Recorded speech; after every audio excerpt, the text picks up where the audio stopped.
एक तरफ हम बात करें बॉलीवुड स्टार्स की और दूसरी तरफ यूक्रेन के जो स्टार्स हैं उनकी। तो हमारे देश में बॉलीवुड के जो स्टार्स हैं वो पैसे कमाने में सिर्फ रहते हैं और पैसे कमा करके अपने पैसे को बाहर कंट्री में इन्वेस्ट करते हैं, बाहर कंट्री में शिफ्ट करते हैं। और इसका बड़ा उदाहरण सलमान खान और शाहरुख खान है, क्योंकि इन दोनों ने जितने भी पैसे कमाए वो सारे इन्होंने दुबई में इन्वेस्ट कर रखे हैं। दुबई में इनके मॉल्स हैं, दुबई में इनके प्लॉट्स हैं, मकान है, सब कुछ है, बाहर कंट्रियों में है। इनका हमारे भारत देश से कुछ भी लेना देना नहीं है, क्योंकि ये हमारे भारत देश में सिर्फ दर्शकों को बेवकूफ़ बना करके पैसे कमाते हैं और उस पैसे को बाहर कंट्री में इन्वेस्ट करते हैं, क्योंकि इन्हें भारत में डर लगता है। अब दूसरी तरफ मैं बात करूं यूक्रेन की। यूक्रेन के एक स्टार हैं जो कि युद्ध में लड़ते लड़ते शहीद हो चुके हैं।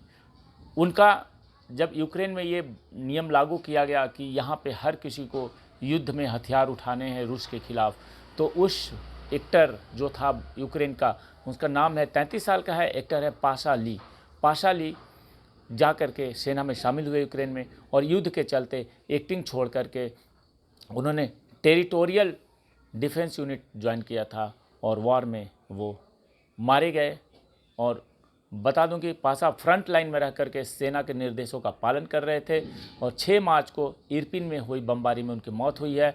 और इस बात की जानकारी सोशल मीडिया पे, ऑफिशियल सोशल मीडिया पे पोस्ट की गई है। और पाशा के बारे में ये बता दें कि वो काफ़ी फेमस एक्टर थे यूक्रेन के, जिनकी उम्र सिर्फ 33 वर्ष थी।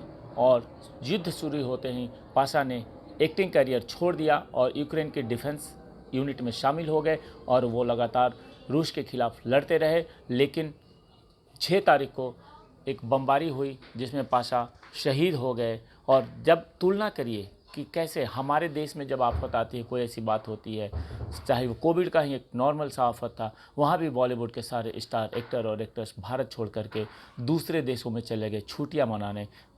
इनको हमारे देश से प्यार नहीं है, इन्हें सिर्फ हमारे देश भारत से सिर्फ पैसे बनाने हैं और उस पैसे को लेकर के यहाँ से रफू चक्कर हो जाना है। वहीं दूसरी तरफ पाशा का एग्जाम्पल है कि पाशा अपने देश के बहुत नामी गिरामी एक्टर था, सुपरस्टार था, लेकिन जब संकट आई तो वो अपने देश के लिए लड़ा और देश के लिए शहीद हो गया। तो यही कहते हैं हम कि बॉलीवुड का बहिष्कार करो, बॉलीवुड के अंदर जो माफियागिरी चल रही है इन सबको समाप्त करना जरूरी है, क्योंकि इन्हें भारत देश से प्यार नहीं है। ये सिर्फ और सिर्फ चाहते हैं कि यहाँ से पैसे कमाएं और निकल लें धीरे से।